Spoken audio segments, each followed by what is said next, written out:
da questa iniziativa intanto, insomma, siete qui per fare questa partita di Vicenza per il paese, per Mirabello, staccato un attimo con il campionato oppure... No, la testa è sempre la partita del sabato, in questo caso di domenica contro il Grosseto, e sicuramente queste iniziative sono sempre ben accette, fanno sempre piacere perché non c'è la possibilità di rendersi utile per altre persone, è sempre un fatto molto positivo che si fa sempre molto volentieri. Però in tutti i casi anche oggi è una partita dove si possono provare molte cose, dove si possono mettere in pratica delle cose che già sono venute in maniera positiva lunedì a Livorno, e quindi è sempre un allenamento per la partita. Oggi è sia allenamento che un fattore benefico. Senti, poi invece spostandosi di domenica al Grosseto, insomma, purtroppo nelle prime due partite è arrivato il pareggio, quindi Sì. anche i tifosi magari si aspettano la prima vittoria, no? Ma quello i primi a volerlo siamo noi. È vero, è stato un avvio con un pareggio o una sconfitta, però noi siamo consapevoli del miglioramento che abbiamo fatto dall'inizio, diciamo, delle partite che contano, con il Pisa, con l'Atalanta, con il Lanciano, arrivare a Livorno sono stati sempre fatti dei passi in avanti. È normale che se uno va a vedere la classifica c'è ancora quel segno negativo che è ancora lì, però come abbiamo detto anche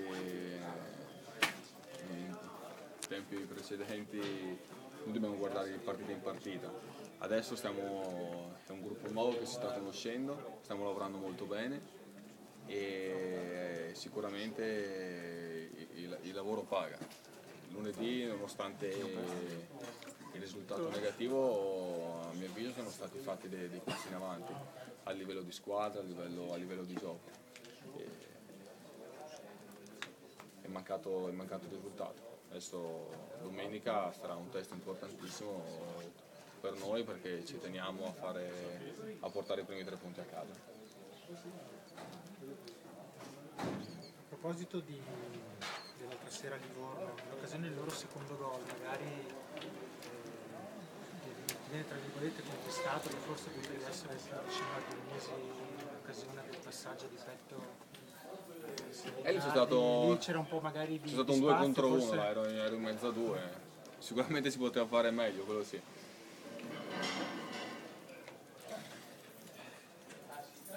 Ho visto dagli spalti che hai urlato dietro qualcosa a De Vitis, se non sbaglio, dopo il gol del 2-1.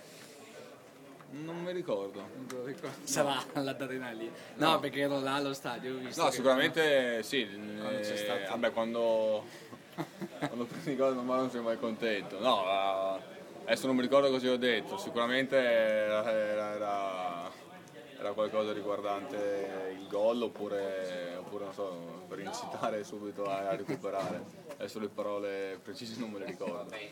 Però quello sì, diciamo che quest'anno siamo in 2-3 che bisogna spronare tutti, si fa con tantissima voglia e perché ci teniamo molto. Quindi sì, è normale che ogni tanto si alza la voce, sempre in maniera, cioè per essere positivi, non per criticare, quello assolutamente.